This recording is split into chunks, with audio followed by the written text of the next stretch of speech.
সচরাচর আমি বাড়ির বাইরে থাকলে পরে ভিডিও আমি বানাই না। কিন্তু আজকে বিএমসিএম এর ট্রেলারটা একটু আগে দেখলাম এবং সত্যি বলছি মানে ট্রেলারটা দেখে যতটা খারাপ লাগা গানগুলো দেখে তৈরি হচ্ছিল না, মানে যতটা হোপলেস ফিল হচ্ছিল যে সিনেমাটা হয়তো খুব বাজে হবে। টিজারটা মোটামুটি ভালো ছিল, ট্রেলারটা কিন্তু খুবই ভালো। যদিও ট্রেলারের মধ্যে অর্ধেক গল্প কি পুরো গল্পই অলমোস্ট বলে দিয়েছে, আমরা ফরম্যাটটা পাই দেখতে। প্রথমে একটা ইন্ট্রোডাক্টরি অ্যাকশন সিকোয়েন্স মতো থাকবে, যেখানে ওরা দুজনে একসঙ্গে ফাইট করবে, গোটা সিনেমাতেই দুজনে থাকবে একসঙ্গে।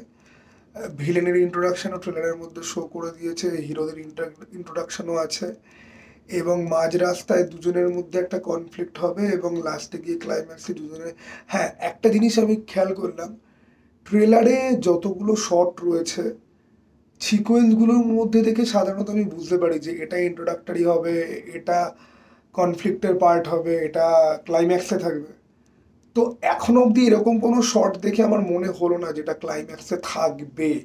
ঠিক আছে, ওদের দুজনকে ক্যাপচার করে বাঁধা হয়েছে এক জায়গায়, সেখানেই ওরা ফাইটিং করছে। সেটা প্রি ক্লাইম্যাক্স বা ইন্টারভাল পয়েন্ট হতে পারে, বাট সেটা ক্লাইম্যাক্সের পয়েন্ট কিন্তু মনে হয় না।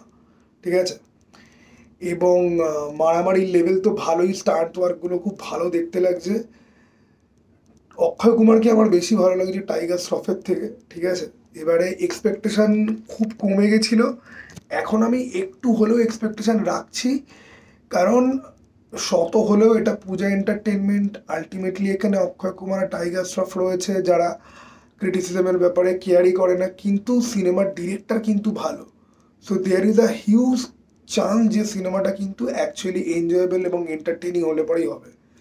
আমরা এখান থেকে পারফেক্ট ফিল্ম, মাস্টারপিস, কেজিএফ, পাঠান, জওয়ান, অ্যানিমেল, আমি আমি অ্যাটলিস্ট এগুলো কিছুই এক্সপেক্ট করছি না। আমি একটা one time watch entertaining film হলে পরেই আমি খুশি, যেটাকে আমি এনজয় করতে পারবো।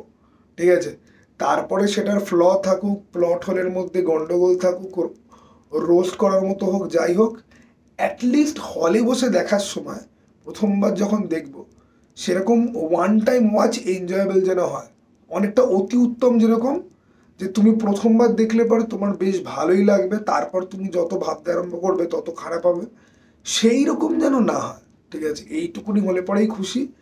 ট্রেলারটার মধ্যে হলিউডি ভাইব তো রয়েছেই, এবং টু বি ভেরি অনেস্ট, অক্ষয় কুমারকে এত বড় স্কেলে বা এত বড় প্রজেক্টে সূর্যা বংশী ছাড়া আমার সত্যি সত্যি মনে পড়ে না যে অক্ষয় কুমারের এত বড় স্কেলে কি আছে ফিল্ম। এবং এই বড় স্কেলে অক্ষয় কুমারকে দেখতে কিন্তু খুব ভালো লাগছে। ঠিক আছে, এবং কিছু ডায়লগ রয়েছে, একটা ইগো নিয়ে একটা ডায়লগ দেখলাম, সেটা বেশ ভালো লাগলো আমার। এবার টাইগার আর অক্ষয়ের অ্যাকশনের বেশ কয়েকটা শর্ট ট্রেলারটা লাস্টে গিয়ে দিয়ে দেওয়া হয়েছে, সেটা যদি জাস্ট হিন্ট দিয়ে ছেড়ে দিত না তাহলে খুব ভালো হতো।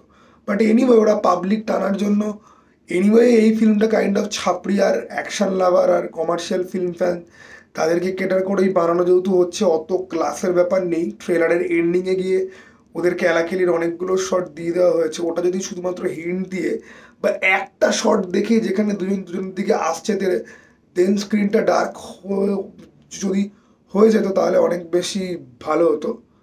বাট এনিওয়ে, বাট ওভারঅল ট্রেলারটা দেখে, গানগুলো দেখে ঠিক যতটা বিরক্তিকর লাগছিল, ট্রেলারটা দেখে আবার জিনিসটা ঠিক হলো যে হ্যাঁ না ভাই ঠিক আছে, চলো যাবো এটা দেখতে। ঠিক আছে, তোমাদের কার কি মনে হলো বলো। ওকে, চলো, টাটা, বাই।